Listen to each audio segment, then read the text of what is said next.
మనలో చాలా మంది జీవితంలో చిన్న చిన్న విషయాలకే బాధపడుతూ మనశ్శాంతిని కోల్పోతుంటాం. కానీ మీరు ఈ 3 విషయాలను నిజంగా మీ జీవితంలో స్వీకరించగలిగితే మీరు ఎప్పటికీ విచారంగా ఉండరు. ఎందుకంటే ఈ 3 సత్యాలు మనం ఎప్పుడు చూసే పరిస్థితుల్లో దాగి ఉంటాయి, కానీ మనం వాటిని గుర్తించం. ఈరోజు కథ కూడా అదే చెప్పబోతుంది స్నేహితులారా. ఒక వృద్ధమ్మకు 2 పిల్లలు, ఒక కొడుకు, ఒక కూతురు. ఆ కొడుకు తన అక్కను చూసేందుకు బయల్దేరినప్పుడు ఎదురైన సంఘటనలు మనలో ప్రతి ఒక్కరికి ఒక గొప్ప పాఠం చెబుతాయి. సోదరుడు నదిని, పామును, సింహాన్ని ఎదుర్కొన్నప్పుడు చేసిన ప్రతి మాటలో ఒక అర్థం ఉంది. అది మన జీవితానికి సంబంధించిన ఆత్మబోధ.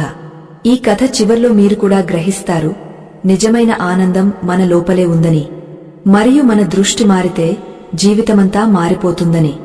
కాబట్టి ఈ అద్భుతమైన కథని చివరి వరకు వినండి స్నేహితులారా.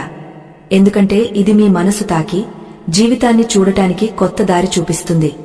స్నేహితులారా, ఒకసారి ఒక వృద్ధామ్మకు ఒక కొడుకు, ఒక కూతురు ఉండేవారు. ఆ కూతురు తన సోదరుని కంటే పెద్దది. వివాహం తర్వాత కొన్ని రోజులకు చిన్న సోదరుడు తన అక్కను చూడాలని ఆశించాడు.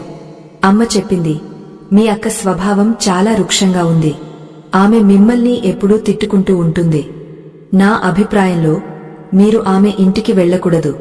కాని కొడుకు గట్టిగా అడిగినందుకు అమ్మ అనుమతి ఇచ్చింది. సోదరుడు అక్క ఇంటికి వెళ్తుండగా మార్గంలో అనేక కష్టాలు వచ్చాయి. మొదట ఒక నదిలాగా నిలిచింది.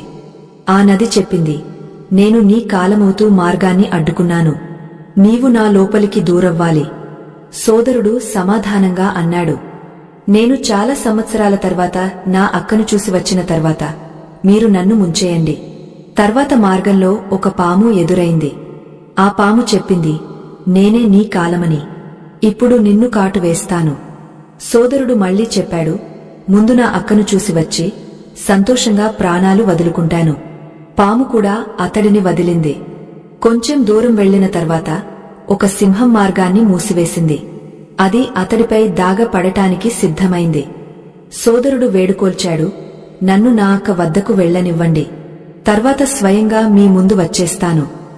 సింహం కూడా అతడిని వదిలింది. చివరికి సోదరుడు అక్క ఇంటికి చేరుకున్నాడు. బయట నుండి జోరుగా పిలిచాడు, అక్కా, తలుపు తెరవండి. కాని అప్పుడు అక్క ఏమి కుంటున్నారో తెలియకుండా ఆమె తలుపు తెరవలేదు. అక్క అప్పుడు ఏమి తిప్పుతున్నారో ఆ దారం విడిచిన వెంటనే ఆమె మనసులో ఒక నమ్మకం వచ్చింది.